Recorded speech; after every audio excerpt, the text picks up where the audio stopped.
আসসালামু আলাইকুম প্রিয় বন্ধুরা, আমি এই মুহূর্তে আছি আমাদের চৌহালি উপজেলার শাকপাল ইউনিয়নে। এখানে আখ খেতে আছি। অনেকে এটাকে বলে কুশল ক্ষেত। এটাকে এক এক জায়গায় এক এক নামে ডাকে। কেউ বলে আখ, কেউ বলে কুশল। আসসালামু আলাইকুম কাকা। ওয়ালাইকুম আসসালাম। কাকা, এখানে আখ চাষ করতেছেন আপনারা? হ্যাঁ জি, এই আখ চাষ করে এগুলা দিয়ে কি করেন? আমরা গুড় তৈরি করি।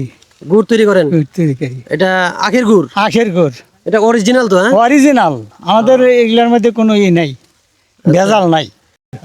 প্রিয় দর্শক, এখানকার আখ এটা অনেক প্রসেসের মাধ্যমে কাটছাট করে পরিষ্কার করে সেটা মেশিনের মাধ্যমে রস তৈরি করা হয়। পরবর্তীতে সেটা জাল করে গুড় তৈরি হয়। এটা অরিজিনাল অথেন্টিক আখের গুড় পাবেন এখানে। আমি আপনাদেরকে প্রত্যেকটা প্রসেস দেখাবো কিভাবে গুড় তৈরি করা হয়। এখন যেটা দেখতে পারতেছেন, রস মেশিন থেকে সংগ্রহ করে নেটের সাহায্যে ছেঁকে কড়াইতে ঢালা হচ্ছে। ঠিক এভাবেই জাল করা হবে প্রায় 4 থেকে 4.5 ঘন্টা পর্যন্ত। প্রায় 4 ঘন্টা পর জাল করা শেষ, তার মানে গুড় প্রস্তুত হয়ে গেছে। এখন জাস্ট এভাবেই ঠান্ডা করে নিতে হবে। ঠান্ডা করে নিলেই এটা জমে যাবে।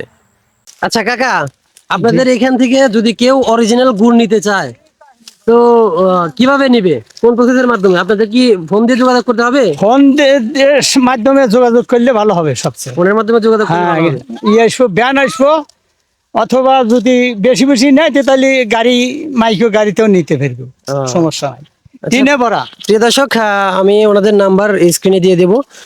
কারো যদি অরিজিনাল অথেন্টিক আখের গুড় প্রয়োজন হয় অবশ্যই ওনার নাম্বারে যোগাযোগ করবেন, কিংবা আমাদের সাথেও যোগাযোগ করতে পারেন। ধন্যবাদ।